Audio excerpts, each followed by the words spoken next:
Hi తెలుగుకు స్వాగతం.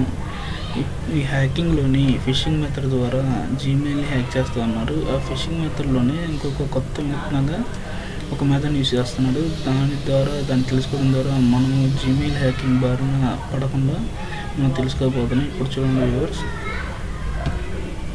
ఇక్కడ చూడండి పాస్వర్డ్ రీసెట్టింగ్ గురించి వచ్చింది కదా. ఇక్కడ నేను క్లిక్ చేస్తాను. చూడండి, క్లిక్ చేసిన తర్వాత మన పాస్వర్డ్ ఏదైతే రిమెంబర్ ఉందో అది ఎంటర్ చేయమంటుంది. ఎంటర్ చేస్తాను. చూడండి వ్యూవర్స్, కంటిన్యూ క్లిక్ చేశాను. క్లిక్ చేసిన తర్వాత ఇక్కడ మనకి టెక్స్ట్ మెసేజ్ మన యొక్క మొబైల్ ఫోన్ నెంబర్కి పంపిస్తాను అంటుంది. టెక్స్ట్ కానీ ఆటోమేటిక్ కాల్ కానీ ఈ టెక్స్ట్ మెసేజ్ పంపించమని క్లిక్ చేస్తున్నాను.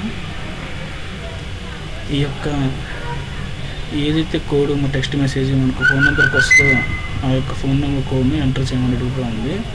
ఇప్పుడు ఏమైందంటే ఇమ్మీడియట్గా మనం ఎంటర్ చేసే లోపలే మనకి ఎవరైతే హ్యాక్ చేయాలనుకుంటున్నారో మన యొక్క జీమెయిల్ని, వాళ్ళు జీమెయిల్ గూగుల్ తరపు నుంచి పంపించినట్టుగా ఒక ఫేక్ మెసేజ్ మనకు పంపిస్తారు.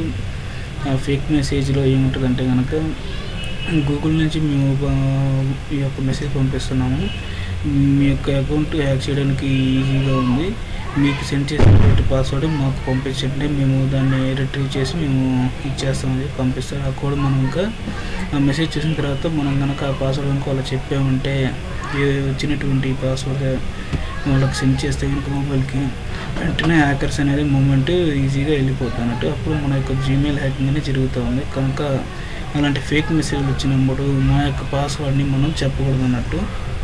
ఇలా చెప్పి చాలామంది వాళ్ళ యొక్క జీమెయిల్ అనేది హ్యాక్ అవుతూ ఉంది. ఈ యొక్క ఫిషింగ్ మెథడ్ నుంచి మీరు బారిన పడకుండా ఉంటారని ఈ యొక్క వీడియో అనేది మీకు చేసి చూపిస్తూ ఉన్నాను. Thank you for watching viewers.